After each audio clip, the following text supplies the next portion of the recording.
माझ्यासाठी खूप म्हणजे खूपच हॅपी डे आहे।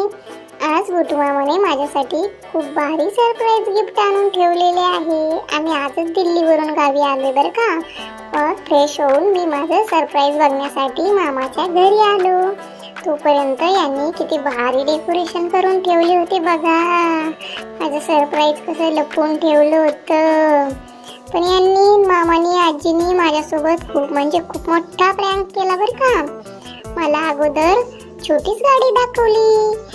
म्हटले हे बघ शौर्य, ही तुझी छोटी गाडी आहे, हीच तुला गिफ्ट आणलेली आहे आम्ही, असं ते बोलले मला। पण मी काय त्यात पण खुश झालो। म्हटलं छोटी तर छोटी, मी तीच गाडी खेळायला लागलो अगोदर। आणि फायनली आलो मी माझं सरप्राईज बघण्यासाठी। सगळे मला इकडे घेऊन आले। बघतोय तर काय इथे काहीतरी खूपच छान होतं बाबा।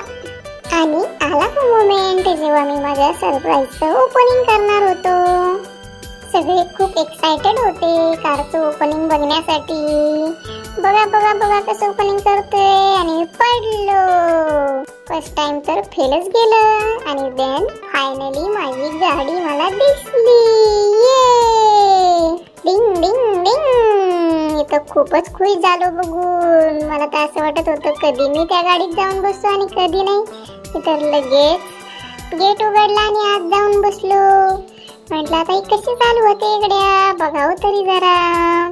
मग काय मला तर माहीतच नव्हते ना, म्हणून मग गोटूमामाने रिमोटने कार चालू केली। आणि ही होती माझ्या 4x4 ची फर्स्ट राईड, माय ड्रीम कार। ये मला तर थर्ड बर्थडेचं खूपच मोठं गिफ्ट भेटलंय बाबा। मी खूप खुश झालो। मी तर आतापर्यंत मॉलमध्येच खेळायचो ही गाडी, आणि आता ही परमनंट माझ्याकडेच राहणार, माझी ड्रीम कार। किती भारी आहे, कलर पण माझा फेवरेट आहे बरं का, रेड रेड। मामाने माझ्या गाडीवर माझं नाव पण टाकून आणलं, नेम प्लेट पण बनवली किती छान छान वाव नावाची आर्मी कलर मध्ये, वाव। आणि नंतर मग मम्मीने गाडीची पूजा केली, गाडीवर स्वस्तिक काढले, गाडीला ओवाळलं, मला पण ओवाळलं। नवीन नवीन गाडी होती ना म्हणून। किती हॅपी मोमेंट होता माझ्यासाठी। मी तर बघतच होतो गाडीला, नुसतं बघतच राहिलो, कुठे काय आहे, कोणतं बटन आहे, कशाचं आहे। मला तर सगळं शिकून घ्यायचं होतं लवकर लवकर, म्हणजे मला पण चालवायला येईल गाडी ना म्हणून। आणि नंतर मग मम्मीने ओवाळल्यावर आजीने पण गाडीची पूजा केली। आणि नंतर मग गाडीच्या चाकाखाली 2 लिंबू ठेवले, आणि त्यावरून मी गाडी चालवली। नंतर बाबांनी गाडीवर गुलाल टाकला, आणि गोटूमामाने माझ्यासाठी केक पण आणला होता, आजच माझा बर्थडे सेलिब्रेट करण्यासाठी, कारण हे माझं बर्थडे गिफ्ट होतं ना म्हणून। मग मी केक कट केला, पप्पांनी आणि मामांनी काय केलं, वाव वाव किती छान। सगळ्यांनी मला आजच विश केलं हॅपी बर्थडे म्हणून। मी गाडीतच बसून केक कट केला, गाडीचा आणि माझा बर्थडे दोघांचा पण। नंतर बाबांनी गाडीला नारळ फोडले ओवाळून, आणि त्यानंतर मग आम्ही सगळ्यांनी फोटोशूट केले थोडे। सगळ्यांनी गाडीसोबत माझ्यासोबत फोटो काढले, गोटूमामा, पप्पा, मम्मी, आजी, बाबा। आणि नंतर मग काय मामा मला म्हटला तुला आता एक राईड मारतो गाडीवर। आणि बघा मी वाड्यातच गाडी खेळायला लागलो, कशी जात होती इकडे तिकडे। आणि मग गाडीची ओपनिंग सेरेमनी झाल्यानंतर मी माझी थार घेऊन निघालो घराकडे। अंधार झाला होता, खूप लेट झाले होते ना म्हणून, पण काय मला गाडी घरी न्यायचीच होती, म्हणून मग गोटूमामाने पण मोठी गाडी घेतली मागून लाईटसाठी। अजून मला स्वतःला गाडी चालवता येत नाही बरं का, पण मी लवकरच शिकणार आहे आता, म्हणून पप्पा मग रिमोटने चालवत आणत होते गाडी घराकडे। आणि मी घराकडे येत होतो तेव्हा सगळे माझ्या गाडीकडे बघत होते बाबा, कशी गाडी आहे, किती छान गाडी आहे, सगळे म्हणत होते शौर्याची.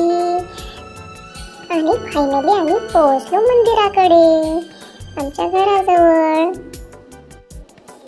इथे आल्यानंतर म्हटलं आपण पहिले देवदर्शन करूया, म्हणून गाडी पहिले आम्ही मंदिराजवळच आणली. मी सगळे माझ्या गाडीकडेच पाहत होते, कारण आमच्या गावात फर्स्ट टाइमच अशी गाडी आली होती, छोट्या लहान मुलांसाठीची. म्हणून सगळ्यांना कौतुक वाटत होते ना, म्हणून सगळेच बघत होते गाडीकडे. मग मंदिरासमोर आल्यावर पप्पांनी मला 1-2 राऊंड मारले मंदिरासमोरच. मला तर गाडीतून उतरावंच वाटत नव्हते, असं वाटत होतं रात्रभर इथेच खेळत बसू काय. म्हणून मी उतरतच नव्हतो. पप्पांना म्हणत होतो मला इथेच खेळवा, इथेच खेळवा, कारण खूपच मज्जा येत होती गाडीमध्ये. त्यानंतर प्रज्वल दादा पण आला, मग आम्ही दोघे पण गाडीत बसलो. दोघे पण गाडीत बसून मस्त खेळत होतो. या गाडीमध्ये 2 सीट आहेत बरं का, 2 जण मस्त बसू शकतात. आता आम्ही ही सुट्टी खूप एन्जॉय करणार आहे. प्रज्वल दादा आणि मी या गाडीत खूप खेळत जाऊ, दोघे पण फिरत जाऊ इकडे तिकडे गावात गाडी घेऊन. आता खूपच मज्जा येणार आहे बाबा आता तर. त्यानंतर आजीने ज्ञानेश्वरीला पण गाडीत बसवले, पण ती छोटी आहे ना, रडतच होती, घाबरली होती ती. अशा प्रकारे माझ्या गाडीचं ओपनिंग सेरेमनी झालं आणि फायनली मला माझी ड्रीम कार मिळाली. थँक्यू सो मच गुटू मामा, माय फेवरेट मामा. थँक्यू यश मामा, मला एवढं भारी गिफ्ट आणल्याबद्दल. Thank you, love you.